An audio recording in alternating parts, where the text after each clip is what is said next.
बार 45 करोड़ 40 करोड़ से 45 करोड़ व्यक्तियों के आवागमन की उम्मीद प्रशासन यहाँ पर कर रहा है। और उसी तरीके से 45 करोड़ की अगर इस कुंभ नगरी में आएंगे तो उनको सभी तरह की सुरक्षित सुविधाएं देना, स्वस्थ सुविधाएं देना, लोगों के आवागमन की सुविधाएं देना, इन सब का इंतजाम किया गया है। और अस्थायी तौर पर ये कुंभ का पूरा परिक्षेत्र एक अस्थायी जिला घोषित किया जाता है और अस्थायी जिले का जिलाधिकारी होता है, मेलाधिकारी होते हैं। और सभी जो प्रशासन के अन्य अंग हैं, चाहे वो मेला प्राधिकरण हो, चाहे वो प्रयागराज प्राधिकरण हो, चाहे वो स्थानीय प्रशासन हो, जिला प्रशासन हो, पुलिस प्रशासन हो, LIU हो और यहाँ के अन्य प्रशासन हो, सब एक समेकित रूप में काम करते हैं। तो निश्चित तौर से 45 करोड़ से ज्यादा लोगों के आवागमन की सुविधा को यहाँ पर निर्माण करना और वो निर्विघ्न सकुशल संपन्न हो, वो किस तरीके से संपन्न होगा, उन्हीं स्थितियों का, उन्हीं नए आयामों का, उन्हीं नई सुविधाओं का, उन्हीं नए तथ्यों का इस समय अवलोकन कर रहे हैं प्रधानमंत्री नरेंद्र मोदी। ऋतु जी, अश्वनी आप हमारे साथ बने रहिएगा। प्रोफेसर रामराज जी हमारे साथ मौजूद हैं। प्रोफेसर जी, आप दृश्यों में जोड़ना चाहेंगे? सरस्वती कूप में पूजन दर्शन प्रधानमंत्री कर रहे हैं।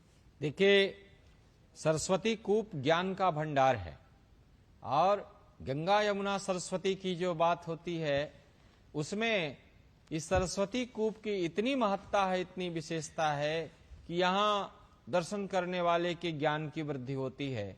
और यहाँ पर इस जल में गोदुग्ध मिलाया जा रहा है। गोदुग्ध जो समस्त प्रकार के ओजस्विता को प्रदान करने वाला है, तेज को प्रदान करने वाला है, विकारों को हरने वाला है। साथ ही साथ पंचामृत से यहाँ माता सरस्वती की और इस कूप की पूजा की जा रही है, क्योंकि पंचामृत जो है वो 5 पदार्थों का संग्रह है। गाय का दूध, दही, घी और उसके बाद शहद और शक्कर, ये 5 पदार्थ सम्मिश्रित किए जाते हैं, मिलाए जाते हैं। तो इन पांचों के लिए अलग अलग मंत्र निर्धारित हैं और उन मंत्रों में उसकी विशेषताओं का वर्णन किया गया है। और जब इसको हम वहां प्रक्षेपित करते हैं, उस जल में मिलाते हैं, तो किस प्रकार से यह देवता को प्रसन्न करता है, व्यक्ति को भी आनंद प्रदान करता है।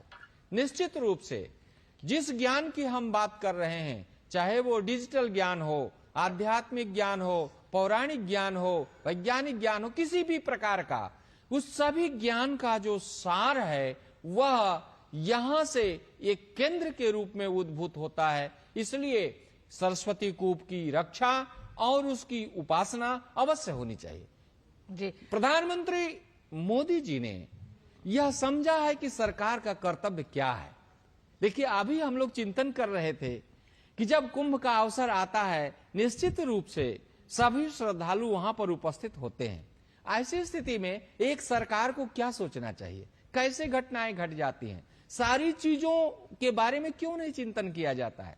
आज प्रधानमंत्री जी ने इतना अच्छा चिंतन किया है कि कहीं से भी किसी भी श्रद्धालु को कोई दिक्कत ना हो, जहां जो जिस व्यवस्था को चाहता है उसको वैसी व्यवस्था प्रोवाइड कराया जाए। इस प्रकार का चिंतन मोदी जी ने किया है। तो मित्रों, ये जो चिंतन है, ये जो गौरव है, यह एक लंबी गौरव गाथा के रूप में निश्चित रूप से इसको स्मरण किया जाएगा। प्रोफेसर साहब, आपको रोकना चाहेंगे? प्रधानमंत्री नरेंद्र मोदी इस समय